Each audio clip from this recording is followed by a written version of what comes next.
Esta historia me la contaba mucho mi abuela. Nos la contaba a todos en la familia. Y ocurrió en su pueblo, en un estado del centro del país, apenas pasando la mitad del siglo pasado. La familia Berlanga era una de las más acomodadas de la zona, los más ricos del pueblo. If I stay with you, if I'm choosing wrong, I don't care at all. If I'm losing now, but I'm winning late, that's all I want. Esta historia me la contaba mucho mi abuela. Nos la contaba a todos en la familia. Y ocurrió en su pueblo, en un estado del centro del país, apenas pasando la mitad del siglo pasado. La familia Berlanga era una de las más acomodadas de la zona, los más ricos del pueblo. La gente decía que tenían muchos negocios en las grandes ciudades del país, pero por alguna razón decidían seguir viviendo en el pueblo, donde tenían una hacienda enorme, de verdad enorme. Desde la entrada, tenías que recorrer varios kilómetros más para llegar a la casona. Y desde ahí, gobernaban con el poder de su dinero, aunque nunca se hubieran acercado a la política. En el pueblo siempre hubo, ¿cómo decirlo?, extrañas desapariciones. Primero, de vez en cuando, algún hombre. Siempre se rumoraba que se habían ido para el norte a trabajar.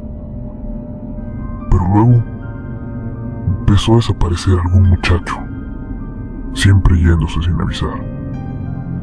Al tiempo, comenzaron a desaparecer también muchachitas, luego niños, luego algunas familias enteras. La gente empezaba a preocuparse, a vivir con miedo.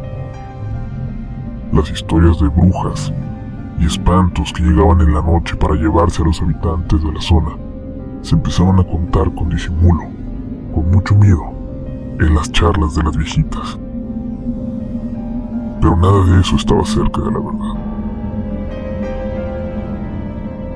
En una ocasión, un campesino salía con una carga de chiles para una gran ciudad, dicen que Guadalajara. A unos kilómetros de la hacienda de los Berlanga, una chiquilla de 12 años se atravesó corriendo en el camino pidiendo ayuda. Él, asustado e impactado, la dejó subir, y uno de sus ayudantes que bajaban en la parte de atrás se acercó a ayudarla.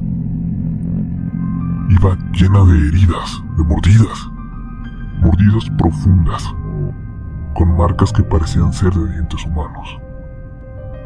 Algunas pequeñas y otras grandes. Cuando la limpiaban, tocaron su hombro y la niña chilló de dolor. Al descubrírselo, vieron horrorizados que le habían arrancado un gran pedazo de carne del hombro, un pedazo muy profundo. La marca era de una boca enorme, asquerosa, con los dientes chuecos. Aceleraron. La niña les repetía que huyeran, que no fueran al pueblo por ningún motivo, porque la policía no iba a ayudarles. En la ciudad hablaron con la policía local, y un investigador fue hasta el hospital donde estaba la niña, y luego de interrogarla, de hablar con el campesino y con el peón, salió rápidamente. El joven ayudante le pidió permiso al campesino para salir un momento, asustado. Nunca regresó, ni al hospital, ni al pueblo por su familia. La gente dice que algo horrible le pasó. Lo cierto es que al día siguiente, el investigador volvió al hospital. El campesino no había querido dejar a la niña, y él habló con ellos. Esta vez el investigador iba acompañado de un hombre muy elegante, un empresario poderoso. Casualmente, rival de negocios de los Berlanga. Les juraron que sería justicia. A los Berlanga los protegía la policía del pueblo, incluso autoridades estatales. Pero el misterioso empresario era más poderoso. Se dice que habló con el mismísimo Miguel Alemán a unas semanas de que éste tomara posesión como presidente. Llegaron cientos de policías al pueblo de mi abuela. Entraron fuertemente armados a la hacienda de los Berlanga. Ahí opusieron resistencia.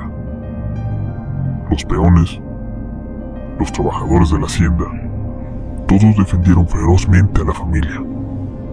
Incluso las criadas atacaban a las autoridades al entrar. Aseguran que parecían animales salvajes y que no dejaban de luchar hasta recibir varios disparos. Lo que encontraron en el lugar los dejó horrorizados. Hicieron mucho eco los periódicos de la época. Cientos, literalmente cientos de cuerpos a medio comer. Ancianos, hombres, mujeres, niños. Niños en edad en la que apenas podían caminar habían sido devorados. En algún momento años atrás, la familia había decidido llevar su poder al límite. No conforme con aprovecharse de la gente del pueblo y ser ricos a su costa, habían empezado a fascinarse por probarlos, por devorarlos, por hacer rituales horrendos, monstruosos, en los que iban comiéndolos vivos poco a poco, mientras otro grupo de víctimas observaba llena de terror, esperando su turno. La chiquilla que logró escaparse había sido capturada junto a su hermana. Cuando era su turno de participar en el ritual, ambas pelearon con todas sus fuerzas para salvarse. La hermana mayor, de unos 14 años, atacó ferozmente a Miguelito, el más joven de los Berlanga, y le arrancó uno de sus ojos mientras éste mordía como una bestia a su hermana. En la confusión, entre los gritos de dolor del niño, ella logró escapar. El castigo para la otra fue la muerte más dolorosa y cruel a manos de Miguelito y el resto de los Berlanga. Cuando la policía llegó, la joven aún agonizando colgaba de las muñecas. La familia la había estado comiendo poco a poco por 2 días.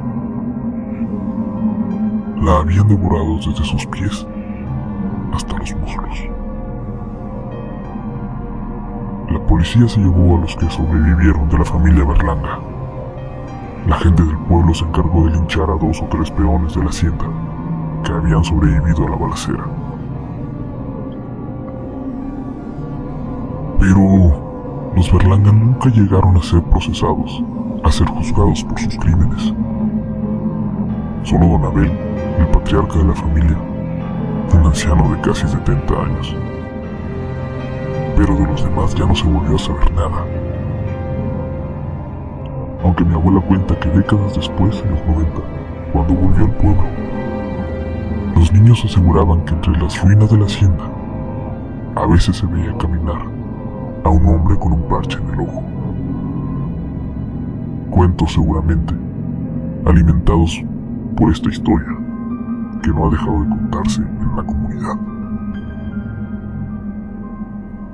A mí me da curiosidad pensar cuánto les costó a los Berlanga su libertad, en qué ciudad o en qué pueblo se fueron a esconder y si continuaron con sus macabros ritos. Aún hoy pienso en ellos cada que veo en los periódicos noticias sobre gente que ha desaparecido. If I stay with you, if I'm choosing wrong, I don't care at all. If I'm losing now, but I'm winning late, that's all I want. If I stay with you, if I'm choosing wrong, I don't care at all. If I'm losing now, but I'm winning late, that's all I want.